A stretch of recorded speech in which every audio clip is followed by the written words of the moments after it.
perkenalkan, nama saya Rifo Akbar Palima. Saya Aurelia Zara Kurniawan. Saya Nafisa Nuraulia. Kami dari kelompok 5 analisis instrumen, dan hari ini kami akan melakukan wawancara di dua tempat. Yang pertama di kampus 4, lebih tepatnya laboratorium fisika, dan yang kedua di Kesda yang kesehatan daerah, lebih tepatnya di laboratoriumnya. Baik, langsung saja kita lihat bagaimana wawancaranya. Let's go. Assalamualaikum warahmatullahi wabarakatuh. Waalaikumsalam warahmatullahi wabarakatuh. Perkenalkan, nama saya Rifo Akbar Palima. Saya Aurelia Zara Kurniawan. Dan ini Kak Milky selaku laboran fisika.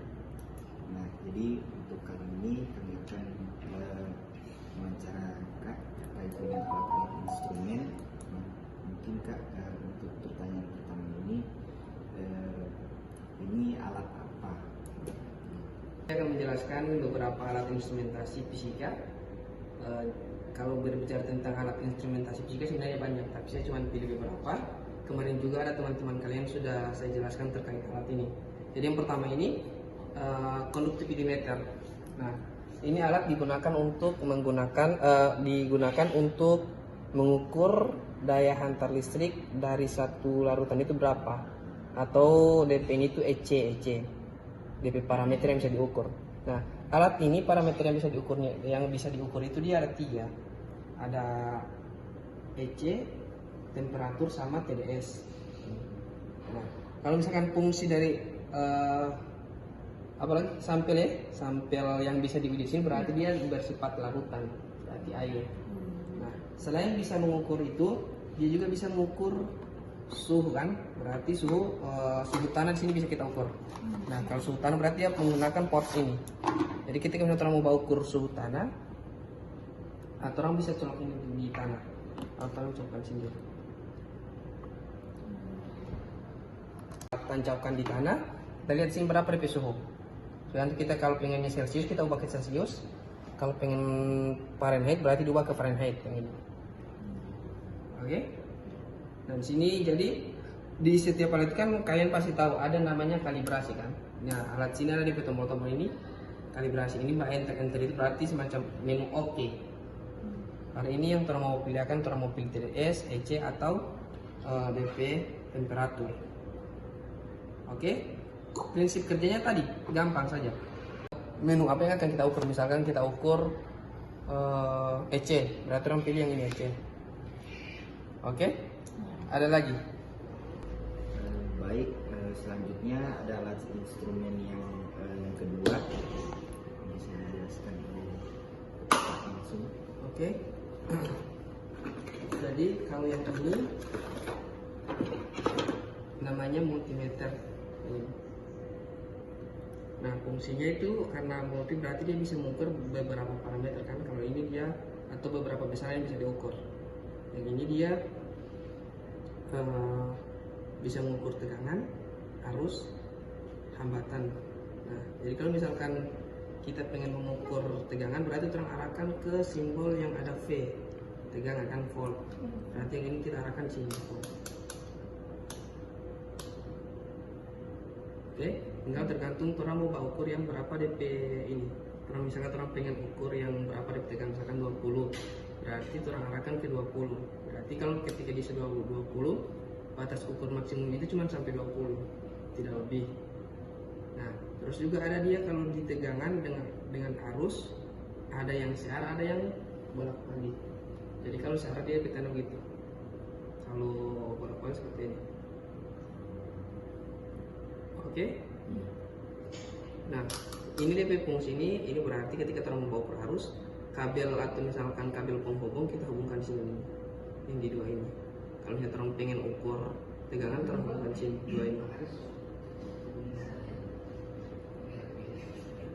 Terangkan ke arus ini. Ini arus, tapi ini dia bolak-balik karena DP simbol begini. Orang bisa mengambil berapa DP sekarang sini. Paling ini dia biasanya 100 mikroliter, ya kan? Oke, ada pertanyaan lagi? Ini sampelnya Kak, selain daripada limbah itu Cuma hari ini pada menaik.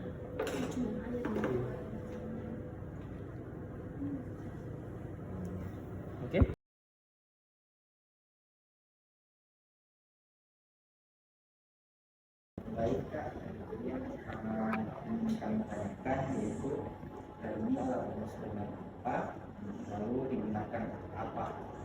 Jadi alat instrumen namanya UV-Vis. Tipenya itu UV 1900.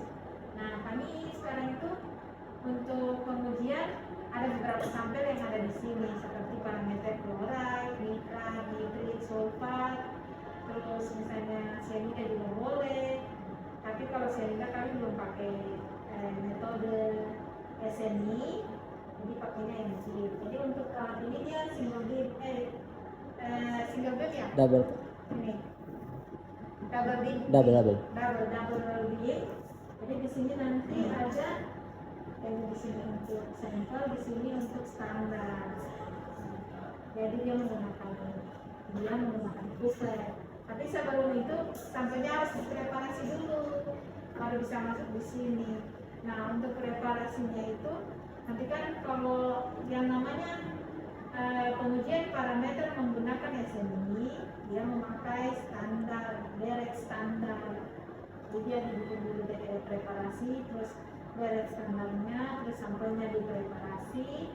Setelah misalnya ada aturannya, misalnya contohnya fluoride ya. Kalau fluoride itu biasanya dibikin dulu standarnya, terus dibikin derek standar. Habis itu reaksinya dibikin, setelah itu bikin preparasi sampelnya yang sudah dicampur dengan beberapa reaksi tertentu biar bisa, karena namanya UV-Vis itu spektro, jadi dia menangkap warna kan, dia semakin pudar dia semakin terbaca. Nah, kira-kira apa lagi yang perlu ditanyakan? Kalau di cara kerja ini tinggal dimasukkan sampel dari Iya, ketika sampel misalnya sudah jadi ini sudah dipreparasi, derek standarnya sudah ada, jadi kan tinggal siap pakai. Nah, pertama itu dimasukkan di sini blanko, setelah blanko, habis itu derek standar, setelah derek standar, habis itu sampel.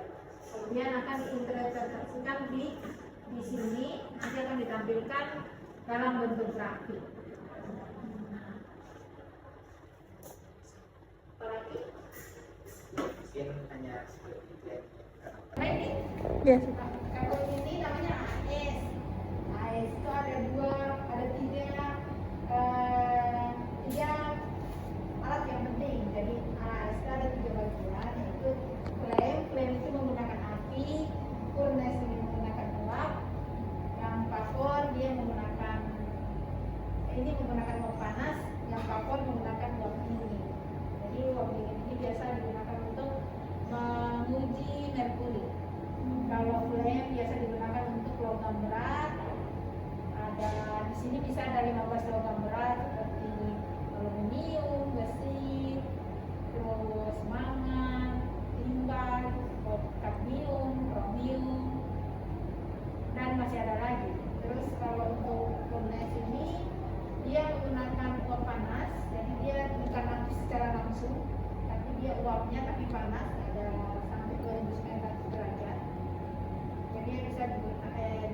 Ini sebenarnya sama juga, dia parameternya parameter logam berat, cuma kalau ini dia menghitung dalam bentuk ppm, yang ini dia menghitung dalam bentuk ppb.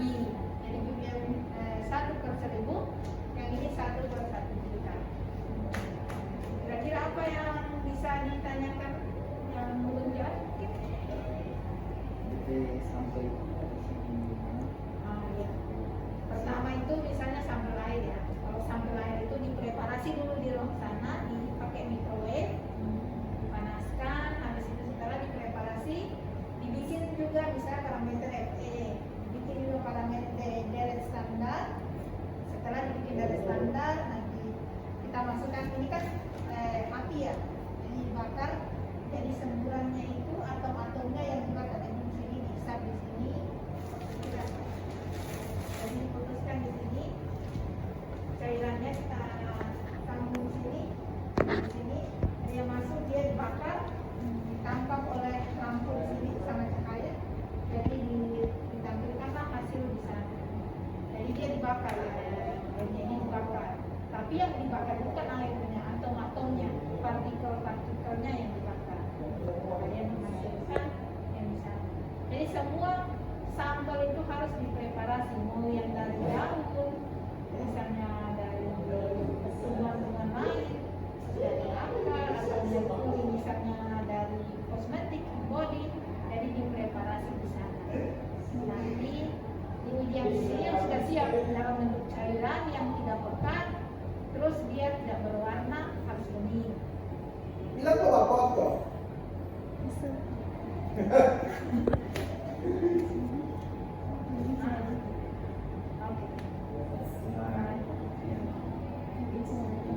Hanya itu yang bisa kami sampaikan dan sudah jelas.